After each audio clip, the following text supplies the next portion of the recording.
ரீசெண்டாக சேனலில் நம்ம கார்டனில் புதுசாக வச்சுருக்கிற பேஷன் ஃப்ரூட் பிளான்ட் பற்றி வீடியோ ஷேர் பண்ணியிருந்தேன்.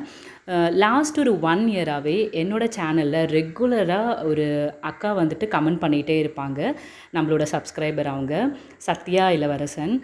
எல்லா வீடியோஸ்க்குமே கண்டிப்பாக அவங்களோட கமெண்ட் வந்துடும்.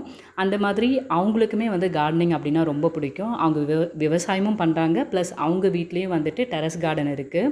அப்போது இந்த வீடியோவுக்கு கமெண்ட் பண்ணியிருந்தாங்க. அவங்க வீட்லேயும் பேஷன் ஃப்ரூட் இருக்குது, அதில் நிறைய ஹார்வெஸ்ட்டும் எடுத்திருக்கு அப்படின்னு சொல்லியிருந்தாங்க. நான் அந்த வீடியோ ஷேர் பண்ண சொல்லியிருந்தேன். அந்த வீடியோ தான் இது. அவங்களோட கார்டனில் வளர்ந்த பேஷன் ஃப்ரூட். நானுமே இது ரொம்ப வருஷத்துக்கு அப்புறம் பார்க்குறேன். இப்போ ரீசெண்டாக வந்துட்டு நெல்லியாம்பதி ஆர்கானிக் ஃபார்ம் போயிருந்தோம். அந்த இடத்துல பெரிய ஒரு தோட்டமே இருந்தது பேஷன் ஃப்ரூட். அதுக்கப்புறம் நம்மளோட சப்ஸ்கிரைபரான சத்யாக்காவோட இந்த வீடியோ பார்க்கும்போது உண்மையாகவே ரொம்ப ஹாப்பியாக இருக்குது. இதே மாதிரி நம்ம கார்டன்லேயும் கூடிய சீக்கிரத்தில் சூப்பரான பேஷன் ஃப்ரூட் ஹார்வெஸ்ட் கிடைக்கும் அப்படின்ட்டு நான் நம்புகிறேன்.